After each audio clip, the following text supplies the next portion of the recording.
कभी बोलन कि तुझको मनाई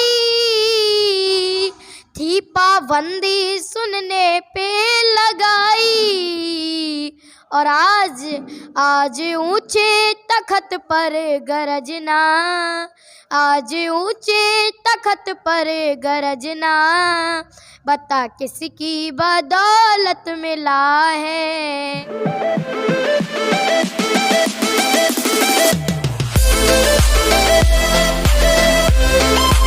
क्योंकि देखिए, जब हम गांव में जाते हैं तो हमारे बड़े बुजुर्ग तो नीचे बैठते हैं, और जब ब्राह्मण का छोटा से छोटा बच्चा भी आकर हमारे बुजुर्गों के ऊपर वो कुर्सी पर बैठे या खटिया पर बैठ जाता है आकर। ब्राह्मण पंडित अगर उनके, मेरी सहेलियां भी हैं, उनके आगे मैं ये बात चला दूं तो वह यही बस कहती हैं, हाँ तू तो बाबा साहब को मानती है, तू ऐसी है वैसी है, दलित है, ये है वो है, ऐसा मुझसे सब कहते हैं। मैंने यह सीख ली है कि चाहे कितना भी कष्ट हो जाए पर हमें हार नहीं माननी चाहिए, संघर्ष करता रहना चाहिए, एक ना एक दिन हमें सफलता जरूर मिलेगी। आज हम महाकनिष्क बौद्ध विहार में, जो कि सुल्तानपुरी में, और यहाँ पर माता रमाबाई की जयंती का कार्यक्रम बहुत ही धूमधाम से सेलिब्रेट किया गया। और उसके पीछे एक बहुत बड़ा कारण है, क्योंकि माता रमाबाई ने जिस तरह से संघर्ष किया और जिस तरह से उनका त्याग रहा, क्योंकि उन्हें त्याग की मूर्ति भी कहा जाता है, तो उसके पीछे साफ साफ कारण है। अगर माता रमाबाई का त्याग ना होता तो डॉक्टर अम्बेडकर ना होते, और डॉक्टर अम्बेडकर ना होते तो इस देश का संविधान ना होता, और इस देश का संविधान ना होता तो इस देश की तमाम उन महिलाओं को जो कि कहीं ना कहीं मनुवाद की गुलामी में जकड़ी हुई थी, उन्हें आज़ादी के द्वार खोलकर शिक्षा के स्तर देकर आज राष्ट्रपति बनने का भी मौका नहीं मिलता। अक्सर हम देखते हैं कि कहीं ना कहीं मंचों पर जो छोटे बच्चे हैं वो बोलने में बहुत ज़्यादा कतराते हैं, एजिटेशन फील करते हैं। लेकिन आज हमारे साथ में एक ऐसी बिटिया है जिसे मैं इंट्रोड्यूस कराऊंगी, जिसने बहुत ही दमदारी से अपना वक्तव्य रखा, और वक्तव्य रखने के साथ साथ में उसने एक आग्रह भी किया कि जिस तरह से देश में हालात पनप रहे, और खासकर जो रामचरितमानस को लेकर आए दिन विवाद छिड़ा हुआ है, हम देख रहे हैं कि लगातार जो जागरूक लोग हैं रामचरितमानस को बहुत बड़े स्तर पर प्रचारित कर रहे हैं, लेकिन बहुत सारे लोग ऐसे भी हैं जो तथाकथित अपने आप को हिंदू कहते हैं, और कहीं ना कहीं वो ये कहते नजर आ रहे हैं कि इन लोगों ने हमारे धर्मशास्त्रों का अपमान किया है, हमारी भावनाएं आहत की हैं। तो इसी विषय पर चर्चा करने के लिए मेरे साथ में एक प्यारी सी गुड़िया है। बेटा नाम क्या है? अंतरा बौद्ध। अंतरा बौद्ध, कौन सी कक्षा में पढ़ते हो? 7वीं कक्षा में। आपकी उम्र क्या है? 12 वर्ष।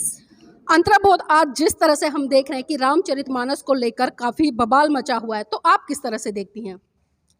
मैं यह देखती हूँ, जैसा कि स्वामी प्रसाद मौर्य जी ने एक मंच पर, रामायण उनकी ही है, सब कुछ उनका ही है, पर स्वामी प्रसाद मौर्य जी ने अपने मुखार विंद से यह कह दिया कि उनके कुछ चौपाई थी, तो स्वामी प्रसाद मौर्य जी ने अपने मुख से कह दी, तो ब्राह्मणों को बहुत बुरी लग गई।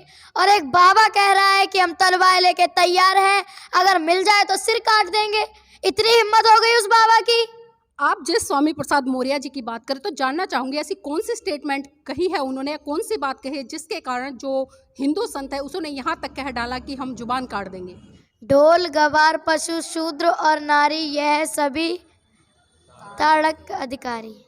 तो देखिए, इस बच्ची को पता है कि जिस चौपाई को लेकर, जो कि रामायण के सुंदर कांड में लिखी हुई है और तुलसीदास जी ने लिखी हुई है, और इसी चौपाई को लेकर आज हम देख रहे हैं कि तथाकथित हिंदू लोग अपनी अपनी स्टेटमेंट दे रहे हैं। और खासकर जो गीता प्रकाशन है उसने तो लाखों पुस्तकें प्रकाशित कर दी थी, और उन्होंने जो ताड़न शब्द है उसका जो अर्थ है वो शिक्षा से जोड़ दिया है। तो बेटा मैं जानना चाहूँगी, जिस तरह से आज जो देश में माहौल बना हुआ है और आप महिला हैं, तो किस तरह का भारत चाहते हैं अपने लिए? हम चाहते हैं कि पूरे भारत, हमारे देश में सभी एक समान रहें, कोई ऊंचा नीचा ना हो, किसी में भेदभाव ना हो। ये जात पात है, जो इतनी जात पात में भारत फैला हुआ है, ये सभी एक समान हो जाएं। आपको किस तरह से लग रहा है कि भारत देश में जाति व्यवस्था है? क्योंकि देखिए, जब हम गांव में जाते हैं तो हमारे बड़े बुजुर्ग तो नीचे बैठते हैं, और जब ब्राह्मण का छोटा से छोटा बच्चा भी आकर हमारे बुजुर्गों के ऊपर वो कुर्सी पर बैठे या खटिया पर बैठ जाता है आकर। तो जब गांव जाते हैं, इस तरह की व्यवस्था देखते हैं, तो आप उसका विरोध नहीं करते? विरोध करते हैं, पर बड़े बुजुर्ग हैं जो मुझ पे ही चिल्लाते हैं। वो मतलब आपके विरोध करने पर आपको ही चिल्लाते हैं, ऐसा क्यों बेटा? हाँ, ये सब दबाव है। किसका दबाव मानते हो? ये ब्राह्मणों का दबाव ही मैं तो मानूंगी। लेकिन आप आज दिल्ली जैसे शहर में रह रहे हैं, यहाँ शिक्षा भी ले रहे हैं, तो आपको क्या लगता है कि शिक्षा लेकर कितना बड़ा बदलाव हो सकता है? शिक्षा लेकर जब हम शिक्षित हो जाएंगे तो अपनी बात को सभी के बीच में रख सकते हैं। दीदी, अगर आपने शिक्षा की बात की है तो मैं एक गाना सुनाना चाहूँगी। जी जरूर बेटा। चाहे कितनी हो मजबूरी, है शिक्षा बहुत जरूरी, मिलकर संकल्प उठाओ, बेटा हो चाहे हो बेटी, मेहनत कर खूब पढ़ाओ पढ़ाओ, चाहे कितनी हो मजबूरी, है शिक्षा बहुत जरूरी। और बिन शिक्षा के ओ मेरी बहनों, बिन शिक्षा के ओ मेरे भैया, रहते काम अधूरे, शिक्षा से सब हो जाते हैं सुख साधन ही पूरे, हाँ पूरे, हाँ पूरे।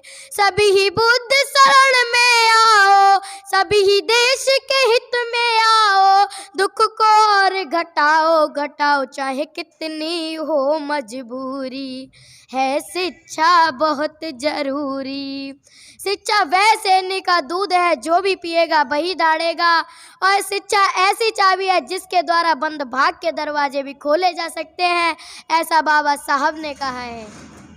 जी तो देखिए कितना सुंदर गीत और बिल्कुल एक बहुत अच्छा संदेश दिया है कि चाहे कितनी भी मजबूरियां हों लेकिन शिक्षा बहुत ज़रूरी है, क्योंकि शिक्षा एक पशु को भी इंसान बना सकती है अगर वो शिक्षित हो जाता है। तो इसी कड़ी में बिटिया से हम और भी चर्चा करना चाहेंगे। बेटा, आज आप शिक्षा ले रही हैं, महिला हैं, तो क्या सोचती हैं कि अपने जैसी बेटी को तैयार करेंगी और उनको भी जो शिक्षा के आजमाइने आपने बताए हैं इस गीत के माध्यम से वो बताने का काम करेंगी?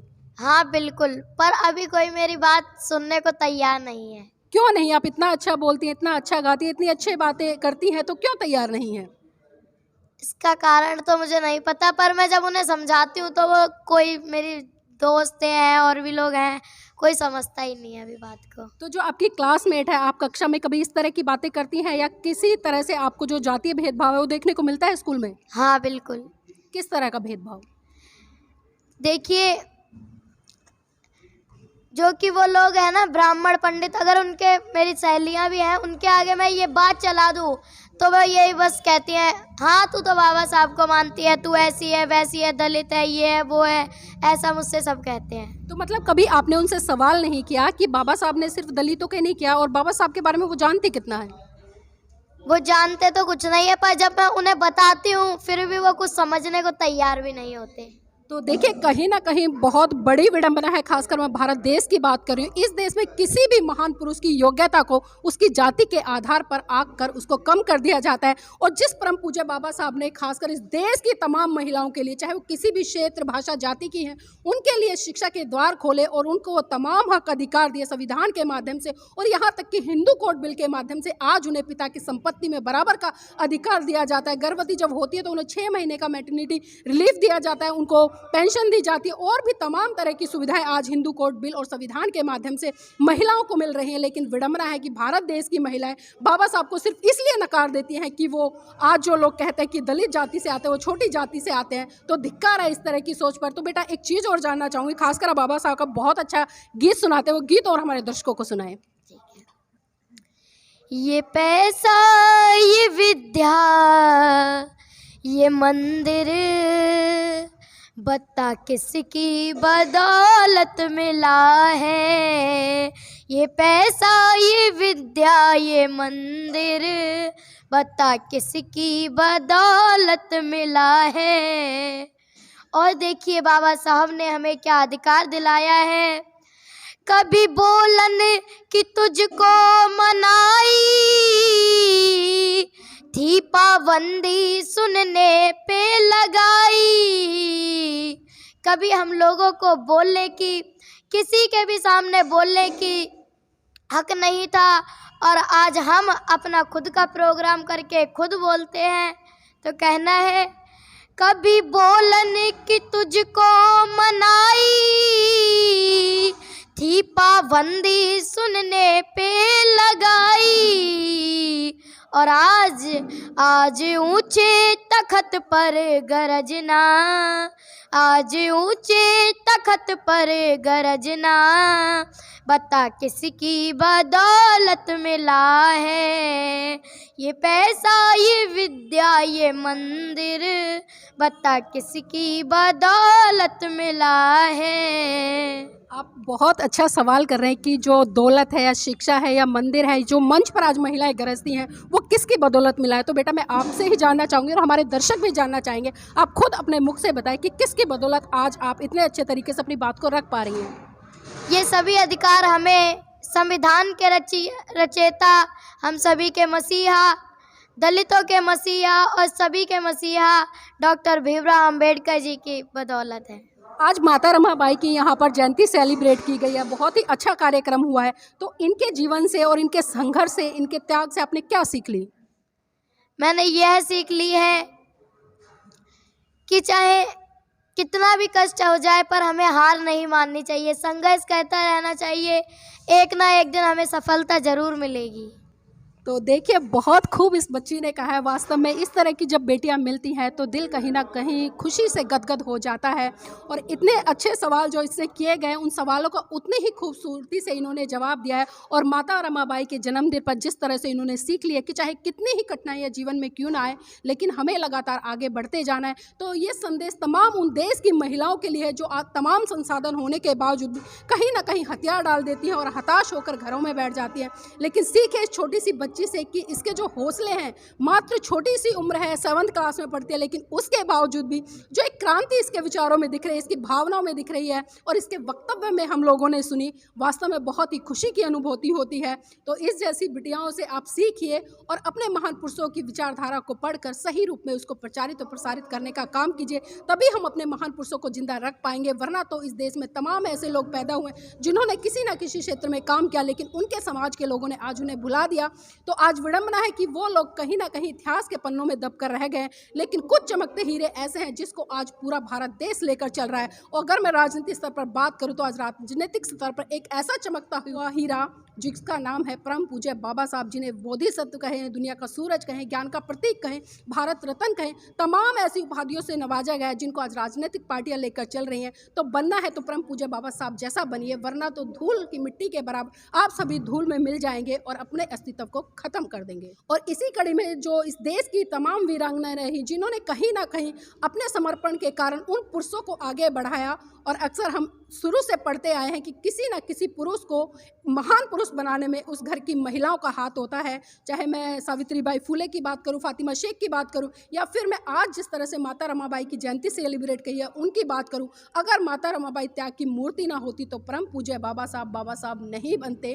तो साथियों, इस वीडियो को ज़्यादा से ज़्यादा लाइक कीजिए, शेयर कीजिए। अगर इस बिटिया की बातों से आप संतुष्ट हैं तो इसके हौसले के लिए मैं चाहूँगी कि आप इसको जितने भी बहुजन समाज के तमाम कार्यक्रम होते हैं उनमें इन्वाइट करें, ताकि इस तरह की बेटियों की योग्यताओं को देखकर समाज के और भी बच्चे आगे बढ़ें।